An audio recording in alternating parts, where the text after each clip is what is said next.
this episode of CEOTalks, where we feature one of our members from our Together tribe each month to give you a look behind the scenes at the people that are solving some of the most interesting business and social problems. For this episode, we have with us Mr. Nimish Mehta, founder and chairman of LumenData. We're so excited to have you with us today. Thank you, Tanika. So to begin with, we know that you have completed your bachelor's degree from IIT Delhi, and then you have gone on to pursue an MS from University of Toronto, followed by an MBA degree from MIT. Post which you have worked across various cross-functional roles in some of the biggest companies. Could you shed some light on your journey so far and how that led you to founding LumenData? Sure. So first of all, thank you for having me and having LumenData here at your facility. When I first started my journey in Silicon Valley, I worked for some of the largest tech companies, as you mentioned. One of them was Oracle. And as a slight tidbit, I started the Oracle India office as well at the time. That time it was only 7 people. And the company was quite small and was growing rapidly. I then went on to work for other companies that did not have the same growth. And when I reflected back on what was good about my journey that far, having worked for larger companies, was that it was always fun. When they were younger, and they were entrepreneurial, and there was a certain camaraderie in the people. They liked each other genuinely, almost as friends, and they liked, of course, working with them. And we were solving very interesting problems, as opposed to satisfying the need for politics in a large company. Right. So that was what I thought about when I started LumenData, to create a company where people like working there. That there are minimum politics, that that we collectively are solving interesting problems. Right. So that's why I started LumenData. So rightly said that politics do set the direction of the company. Yes. Let's dive a bit deeper into what LumenData does and kind of impact you strive to make through your organization. Sure. So LumenData is a consulting firm.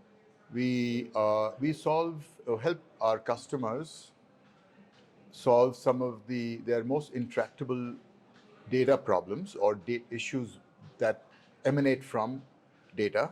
For example, we helped a large car company, a global car company, when they were launching a new electric car in the US.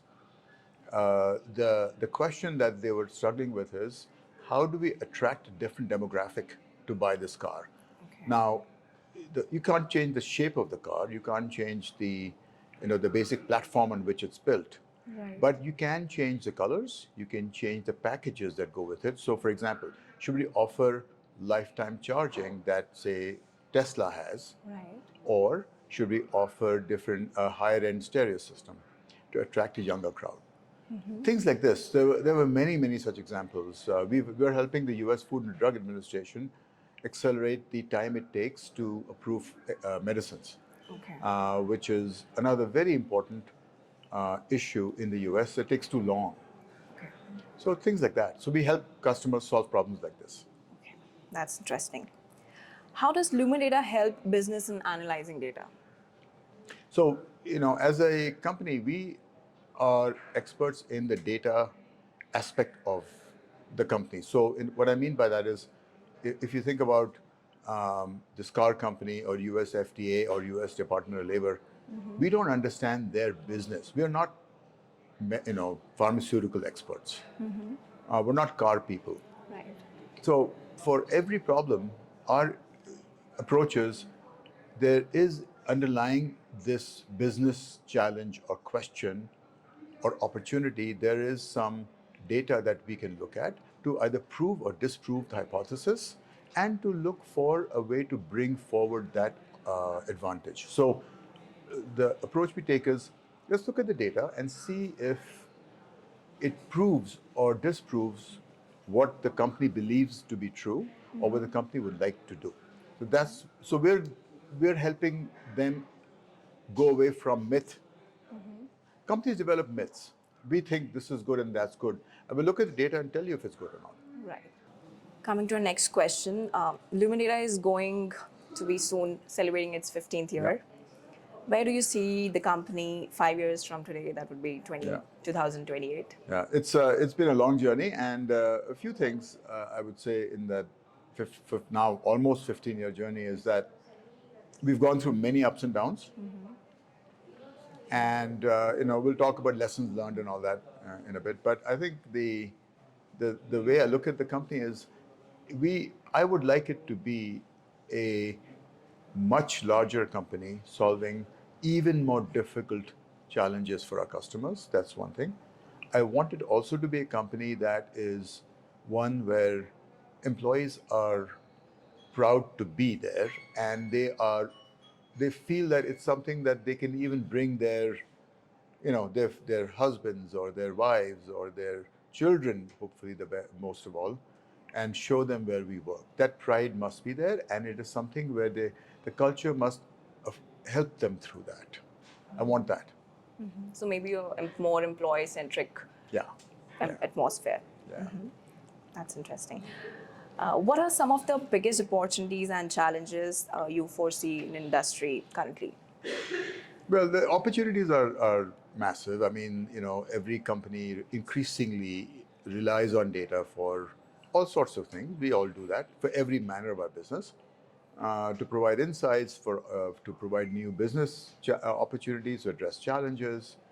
The challenges for not just for LumenData, but companies in general, I think the biggest ones are the ones you cannot solve. So they're the global challenges. So, for example, in the US, there's rising interest rates. Right. And a lot of the central banks are struggling with this issue. So what they do is they do it in order to combat inflation.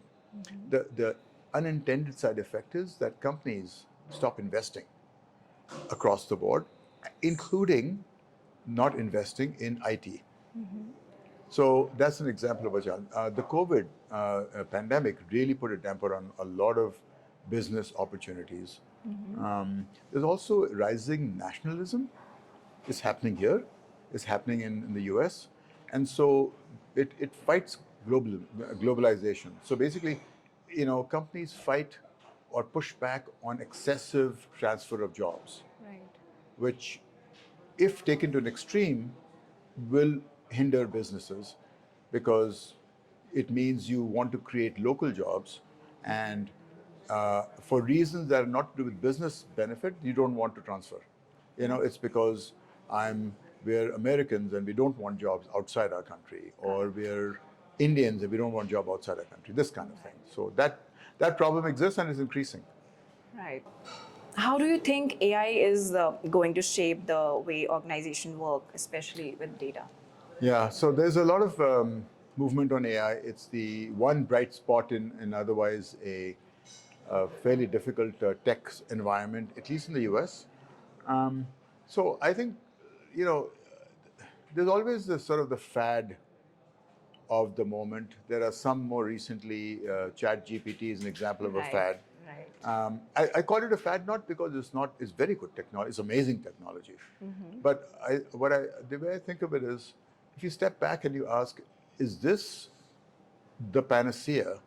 Well, no, I think if you think about the amount of data that's coming through on a variety of level, how much companies are generating, Right. it's tripling every few years, and it becomes so much that no human being can consume it Correct. and understand it. So helping companies understand their data and derive meaningful insights will become impossible at the human level. Of And so course. you need some technology beyond basic dashboards. You need reasoning, which mimics the human mind. And that, I think, is one of the major potentials of AI, to give us that opportunity to understand our own business in ways that we did not understand it. Right. So maybe to outperform what human capabilities are Yeah, in. yeah, yeah. At least in understanding the data. Right. Yeah. Right. That's great. What has been your biggest lesson that you have learned from it? So there's many. I mean, there's not one. When you start businesses, you have many faults as people, as companies. One of the things that we learned is that it's the old maxim that doesn't kill you makes you stronger. Right. We have it several times in the company we came to near death for a variety of reasons, and each time, obviously, we got out of it. The question that we always ask is, how do we make it so this never happens again? And each one of these situations has made us more resilient, and to the point where we will become a very high performing, or I mean, we are already, but an even more high performing organization, learning straight up from our mistakes Right. and from unfortunate things that happened to us that had nothing to do with us. For example, the recent banking failures in the US, that affected us. That is miserable. We were banking with one of those banks, Okay. and our company almost went under because of it. Okay. But because once a bank fails, then basically you're done. Of course. You're done. But it didn't fail. The federal government stepped in, fixed it, and the question we asked is, what do we do so that if a bank fails next time, that we won't fail? Right. So we've done that. Right. That's a very great way to put it forth. That of course, to learn it and to actually do something in that. What is the DNA of a LumenData? The company naturally seems to gravitate to people who are intellectually curious, who are motivated to do better for themselves from a professional point of view, and in the process they help lift the company up. We value this more than, say, work experience, although work experience is good, but what's more important is these factors, because in the end, it's if you're willing to learn and you're willing to improve yourself and lift yourself up, you will also lift up the company and your teammates. Right. So probably to bring in the values of your employees into motivating Yeah. and bringing your company up. And lift the company up. Right. As you lift yourself up. Of course. Are you an early riser or a night owl? Early riser. Your childhood dream job? To work as an audio engineer for Bose Corporation in Framingham, Massachusetts. That's very specific. Who has been your biggest inspiration? Many of the business executives who have done well for themselves from a self-made point of view. One specifically lives near us, is a good friend. He has started 35 companies. None of them have failed. And he's taken many of them public. And he appears on the Forbes list of billionaires entirely and completely self-made. Can we have the name as well? It's Ramesh Wadhwani, and he's on the list.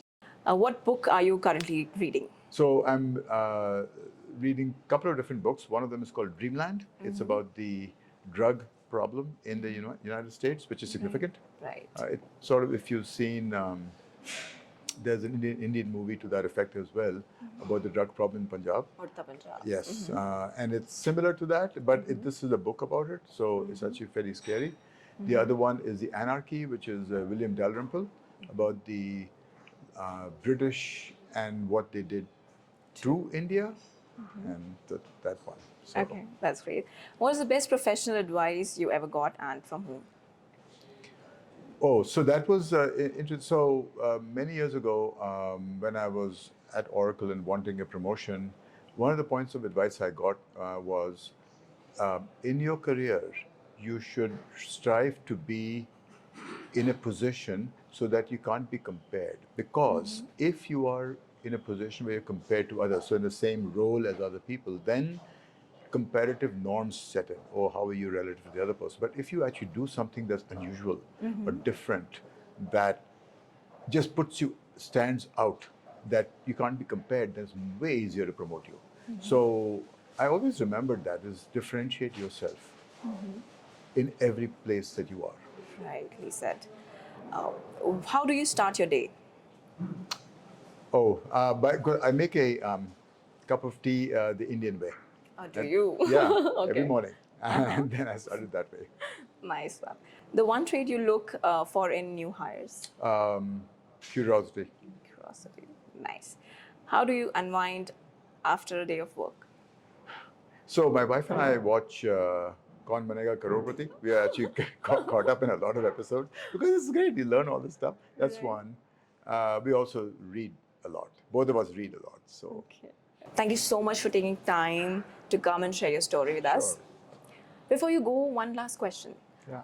Do you have any advice you can give to aspiring CEOs? Boy.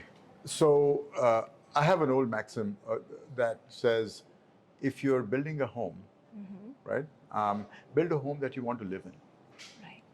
If you're building a company, build a company you really want to work in. That you love coming to work, you like the people, they like your family, because then the company will grow, it will resonate. And so I'd say, build a company you want to live in. That's one piece of an advice. Okay, so we leave you with those thought-provoking words and see you next time for interesting conversation with some of the very other interesting CEOs.